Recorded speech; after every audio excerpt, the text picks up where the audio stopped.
Y'all want to make your boat go faster? Well, you just get yourself one of them jet airplane wings and stick it on that motor of yours.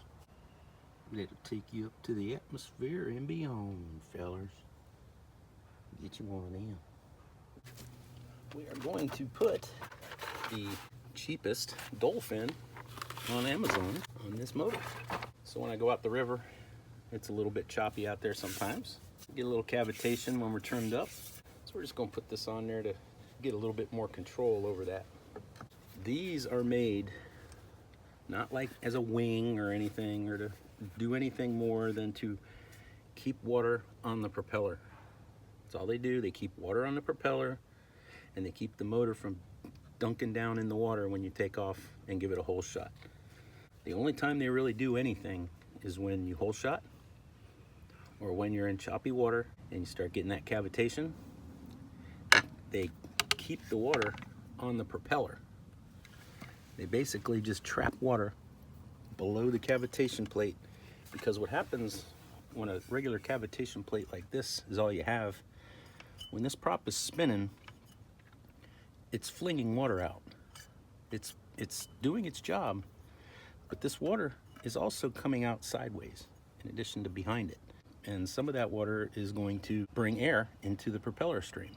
So what these do is this, any water that slings up off the prop onto the bottom side of this is captured and forced backward. It creates a vacuum at the front of the lower unit that pulls water in instead of air. Because if you've got a vacuum happening up here, now this whole area here is pulling air in. With this, it's trapping that water underneath and preventing it from sucking air into the prop stream. That's the whole idea here. Doesn't make your boat go any faster. You know, you might actually lose 3/4 to 1.5 miles per hour. No big deal. You know, most boats, you won't notice that much of a speed reduction. I put a lot of these on. I probably put hundreds of these on different motors. I'm going to share with you a couple things that I've discovered about these things. Number one, you want the center of your propeller blade to be in the center of this fin. Okay? So what you want to do, and that is going to be right in line with the center of this fin. Now disregard the forward 2 inches of this fin, okay? Because as you can see, it's up onto the cavitation plate. This is really only going to be starting here to here. So the center is there. So we're gonna go to the center of our blade, and we're gonna look at where it hits on here. And that is going to be right where we want it to be, right in the middle of this Doel Fin. Yes, it looks cool if it's back farther. It looks more like a, you know, a rocket ship or whatever. The whole idea here is to keep water on the prop, not to look cool, you know, or do anything else. The whole idea is to keep the water on the prop. So now we're going to go ahead and just line the other one up about the same. Get them pushed in all the way. Now, another thing you want to make sure of is that this isn't kicked on an angle. What's cool here is it's actually hitting the outside of the cavitation plate, and it's perfect. So as you can see, it is perfectly spaced. Our cavitation plate comes along here. So we've got plenty of material to drill. So I'm going to take this side and pull it out just a hair too. And that is going to give us a nice perpendicular to the center line of this motor on this edge right here. Okay, you don't want that. The best place for it is for this to be up against the cavitation plate. That's also going to give you a little more strength. The center line of our propeller, centered with the distance between there and here. Don't measure from up here. Measure from here. From here to here. There's our center line, and as I showed you with the sheet of paper or a straight edge coming up, it's going to hit right here, the center of the propeller. Don't want these things back. I mean, yeah, man, that looks really cool, dude, sticking out like that, like a wing, but that's not going to do you any good because the front of the propeller is still capturing air. Staying in the right position. Get it located right. If it's not too much of a gap here, you're okay. But what I've got up here is I've got that wing just touching the front of this cavitation plate. I don't want this overhanging. So this works out perfectly. This is almost like it was made for this motor. So I'm going to make sure that they're both exactly in the same place. All these little things I'm showing you, these create air and cavitation, not propeller cavitation. Just cavitation by manner of this moving through the water. This is not rocket science, guys. Anyone can do this. And I'm going to be honest with you. I've put on these. I've put on the actual Doel Fins. I've put on the Davis Instruments whale tail on pretty much, like I said, hundreds of boats. They all work the same. The Stingray, the SC200 or 300, the Sport Tail, they all work the same.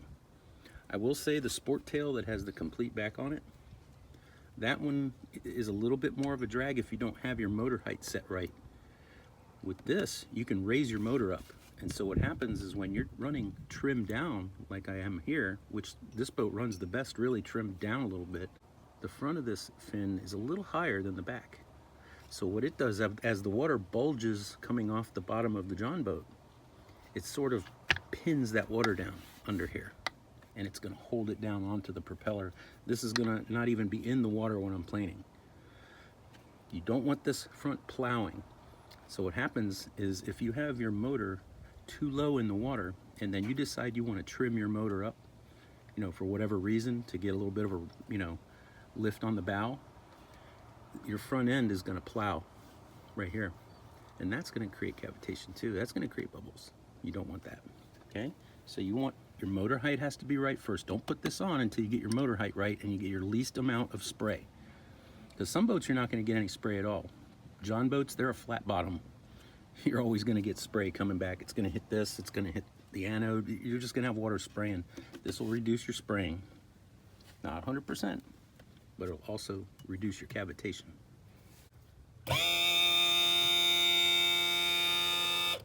These are really tight, so you don't need to like grip this or hold this. So you're going to have a hard time getting up in there, but you don't have to do too much.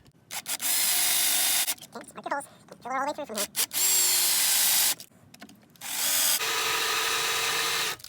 Okay, now position the box underneath where I'm drilling so it catches all the shavings. Yeah, just little stuff like that. Okay, so now we're gonna go ahead and finish drilling. As you can see, this is aluminum. It goes through pretty quick. Don't try to drill fast, just take your time. Keep it as straight as you can possibly get. It's not a thick area though. You don't really need to worry about the drill diverting. Once it's through, it's through. It's gonna grab because it's a brand new drill bit. Don't let it catch you off guard.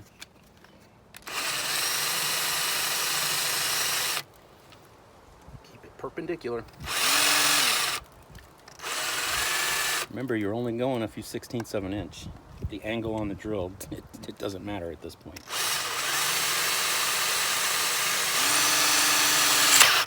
Okay, it's gonna grab. Back it out of here, get it spinning, and then finish it off. Now I know you're all excited to get this thing on. There's one thing you gotta do at this point. You don't need to waste a paintbrush on this. But if you'll notice, we've got bare aluminum. So I like this stuff. This is the rubberized coating, but it's also like a sealer and a rust preventer. It's just a really heavy duty paint and it dries quick. So I'm just gonna come up from underneath, just like that. We're gonna coat that. Just use a Q-tip. Cheapest paintbrush you can get.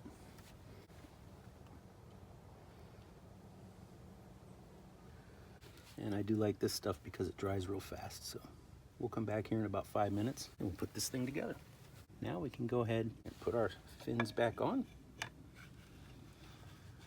You know right where they're gonna go. No guesswork. I want to put the bolt in the washer underneath. You don't want the nut down below because it's gonna stick down too far.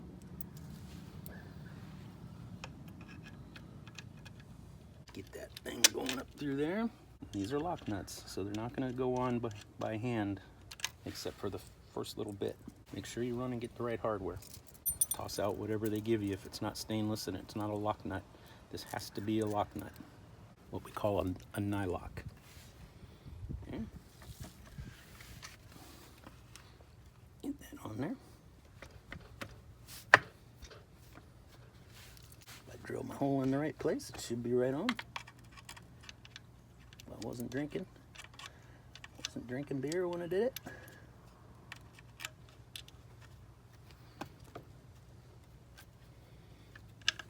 There we go. As you can see, the hole is very specific size to this hardware. It's another thing, if you do go get new hardware, make sure you get the exact same size. Don't go just randomly picking out whatever looks good to you or thinking you need to step it up or anything like that. Get exactly what this calls for, because this thing is engineered. These guys test these things in tanks to make sure they're going to work. So they don't want you calling back. Put a little bit of an extension on here so we got a little wobble. All right, here we go. Then we're just going to run this on in. See how that wobble keeps it from hitting the side of the motor? That easy.